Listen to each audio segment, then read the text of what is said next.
Hello, how are you?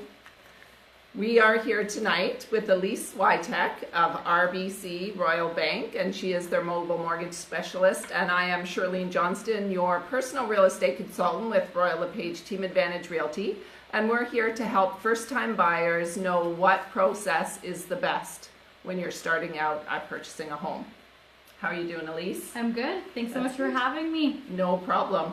And I just wanted to declare that this is Elise and my first time being live interviewers, so we can empathize with those first-time home buyers and stepping outside their comfort zone. So please bear with us because, yeah, we are stepping outside our comfort Might get zone. a little rocky. Yeah, it might get a little rocky. Hang on, and we'll get you there. So we have some questions prepared. If you have any questions, please feel free to type them in, and we'll do our best to answer any questions that you might have. So, Elise, first question. What is the difference between a mobile mortgage specialist and someone that you would go and see in the bank?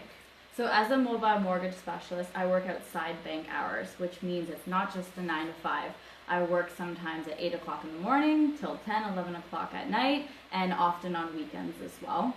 I also have access to text message, email, or telephone where we can work outside regular business hours to communicate with you to accommodate your busy lifestyles. Yes, I know Elise has saved me quite a few times. I've texted her when I'm with clients to find out an answer about a property, and it's a great service to have, and to know that you don't have to reach your person between 9 and 5. Our adjudicators do often work on the weekends as well, so sometimes I have approvals coming in on Saturday afternoon, Wow. which is great. Yes, yeah, especially for the cottage country, because most of our clients are here on the weekends looking for properties, so it really does help.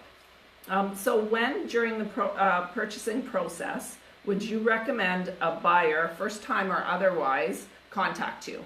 So I would say that's the very first step to the process.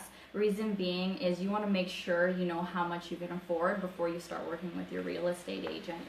That way when they go to you, they can say, okay, my budget is this amount, and you know what houses to show them. Yes, I love it. I love knowing that they're pre-approved, and that if I'm showing them a property, I'm not also ousting somebody out of their house without knowing for sure that they can afford to buy that house. And that's important to me as well. There's nothing worse than, looking at a home and falling in love with it and it not being outside of your budget, yes, right? Absolutely. It makes everything else harder to look at. Exactly. And if you're looking too low as well, you might be able to afford something That's a lot right. more than you expected. Yep, and that's not actually uncommon. Yeah, I have a lot of clients that when I tell them their purchase price, they kind of say, wow, that's amazing. I'm like, go, you can buy this house. Yeah, yeah.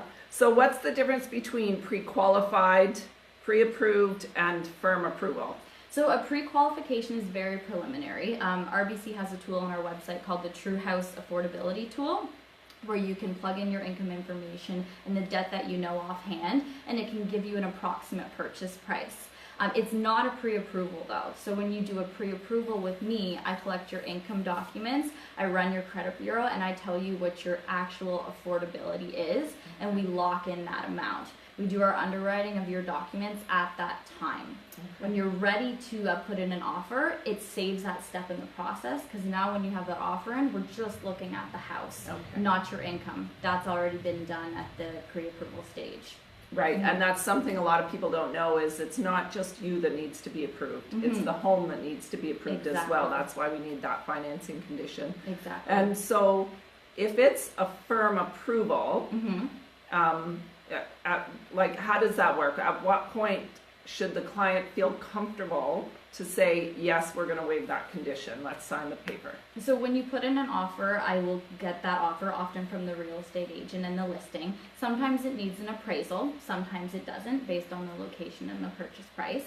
Then I send it to our RBC team that says yes, they put their stamp of approval on, and I will send you an email or a letter to say you have been approved for this mortgage. At that point, you can waive your financing condition and we give you a firm approval. Nothing can take that away. The underwriting is done before that.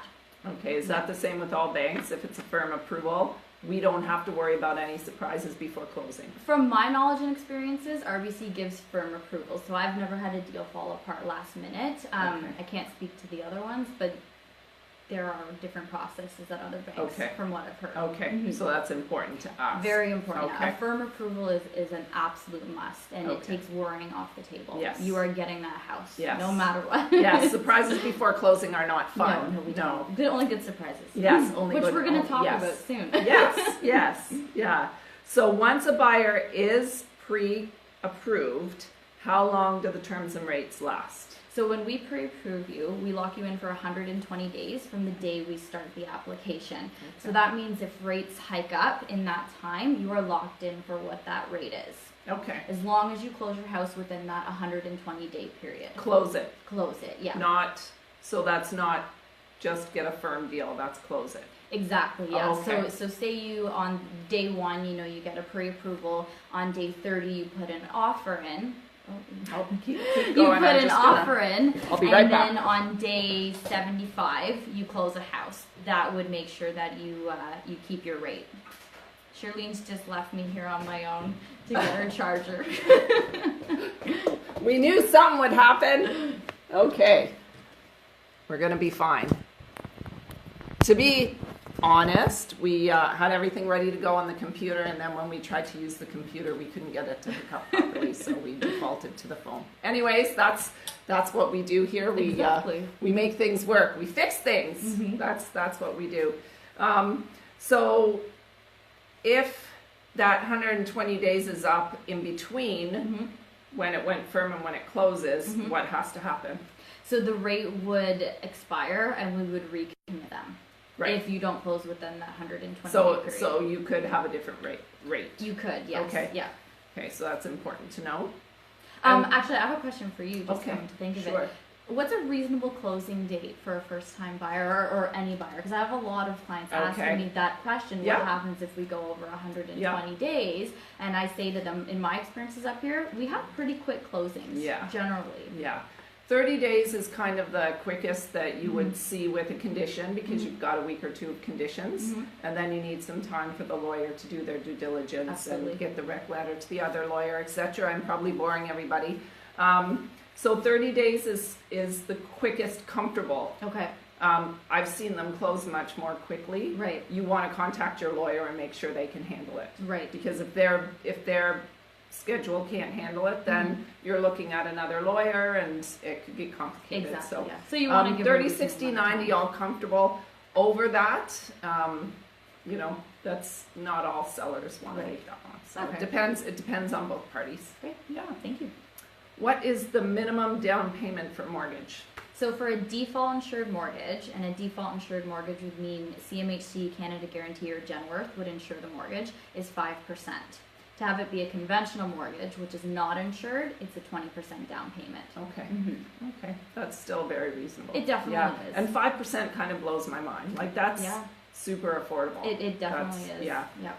That opens it up for A lot of people are closer Yeah. than they think to Yes. purchasing a Yeah. house. For sure. What incentives does RBC give the first-time home buyer? So this is our surprise. Yes. Surprise. Up until October 31st, so new mortgage pre-approval commitments. So that means, if you do start a pre-approval, it lasts for that 120 days. So applications started before October 31st. We are offering to first-time home buyers and clients who switch their mortgages to RBC either $30,000, $3,000. You get $30,000. Kidding, joking. That is a No, that's a joke. We're kidding. don't fire me. 30,000 RBC rewards points. Which is really good Yeah, too. that's awesome. It's not $30,000, but you'll get there eventually. You're just gonna spend a lot of money on your visa. Yes. 700 WestJet dollars or $700 in a WestJet gift card. So I think that's pretty cool. $700 worth of value. Even if you don't have a credit card, we'll give you the actual gift card. So you're not tied down to have any sort of product. You can just have that gift card yourself. Also with that, we're offering all new mortgage clients 20% discounts at Home Depot, capped at $2,000. Okay, so you get to buy your house, go on that vacation, and do the renovation or buy your new fridge or what have you. Go on That's the pretty vacation cool. while the rentals Yes, are happening. that's even better. That's win-win-win in my opinion. That's kind of a fantasy I have, to just go away and come home and all the work is done. That would be quite nice. The other incentives that aren't bank specific are the RSP first time home buyers Right, plan. yes, yeah. So you can actually withdraw from your RSPs for your down payment. I won't get too much into that just because it is an accounting Canada Revenue Agency question, but if you have some money saved in an RSP either from work or something that you've been saving since you opened an RSP, you can access that for your down payment. Also the first time home buyers land transfer tax credit, you can get a partial or full amount of your land transfer. Yeah, and that's a big help. That's an important one. Because it can be costly. I mean, you do have to pay up front, but it's a rebate you can get. So. Yeah. Yeah. And so what if a first-time home buyer wants to buy a cottage? Because of course in Parry Sound, that is common, and we have a lot of people who find the city prices to be a little too much for them, so they decide, well, let's keep renting in the city and we'll buy a cottage, or we'll go and get our retirement. You know, we'll do retirement first and then buy our house after that. Buy your house later. Yeah. So if it is going to be your primary residence, you have to be able to qualify with the purchase price and your rental amount as well. We do want to make that sure that you are going to be able to support the mortgage payment if you have rent still. Right. Okay. But if you want to have your cottage as your primary residence, say you're living with family down in Toronto still, you absolutely can do that. That's not a problem. Same requirements, 5% down is the minimum. However, if the cottage is a true cottage and you can only access it for 3 seasons of the year, that gets into being a cottage property and a 35% down payment. Okay. Okay, so what specifically makes it a cottage property versus your requirements as a 4-season property for the bank? I know this is a different answer for different things, but for the bank, what do they consider a 4-season? So that would be a home that's not insulated. That's a 3-season. Okay. Exactly. That doesn't have a permanent heat source. Okay. That would be water access as well. Okay, and then what if it has a wood stove but no electric baseboard? Wood stove you can do. You can absolutely do. Okay, Yeah. as long as it's wet certified, I'm sure. Exactly, yeah. And then what if it's a seasonal road that can be plowed and is plowed? So not a seasonal road, sorry, a private road that is plowed. Absolutely. As long as it's plowed, and basically if a fire truck can get there, that's probably part of the concern. You want insurance. I guess if it's insurable, that's probably exactly. As long as there's a road that allows you to get there. I have clients that have purchased houses on private roads and they plow the road themselves, and that's totally fine. Yeah. It just can't be, it can be, but you're looking at a higher down payment, something that's water access, or in the bush that you have to bushwhack to get to. Yeah. Okay. Those are called hunt camps in Parry Sound, just so you know. And we have those. Lots yes. of fun. and can you get a mortgage on a hunt camp? We'll talk about that in another segment. That's another interview. Yes, that's a whole other interview. So anyways, I think that's all the questions that we could think of for first-time home buyers. We hope that you have learned something and you feel much more comfortable about the purchasing process. So to summarize, call your mortgage person right away. Hopefully it will be a lease. Knowledge is power. So call them, find out what you're qualified for, get your paperwork into them, get that process underway, call your realtor, get them to start educating you. They'll get you signed up, sending you automatic emails. I hope it's me you call. And educate Highly you. recommend. Yes, in the area that you're looking at. And then you get to go and look at all the beautiful cottages and homes that you're qualified for, and be confident when you're doing so. So it can be a scary process, but a lot of my clients end up leaving the office a lot more comfortable. I have a chart that I go through that explains everything, and like I said, at the end of the day, when they leave their appointment, they're a lot more comfortable with putting an offer on a home. Yeah, and again, education. When you look at, when we sign you up for automatic emails, you start getting those, you start seeing what the, thank you. We just had somebody say, very informative, thank you, thank you. Thank you, Brian. So get those automatic emails coming, get yourself educated on what the prices are and what the values are, and that will make you feel much more comfortable when it comes time to put the offer in as well. So you need a relationship with your mortgage specialist, you need a relationship with your realtor, you also need a relationship with your lawyer and your accountant. So those are all people, it's never too soon to call them and create that relationship. And we have an array of partners that we work with that we can also refer you Yes. to, lawyers, accountants, etc. if you need guiding in the right direction. Absolutely. If you have any questions about mortgages or real estate purchases in the Parry Sound area, please feel free. You can message us on Facebook. You can email us, text us, or call us.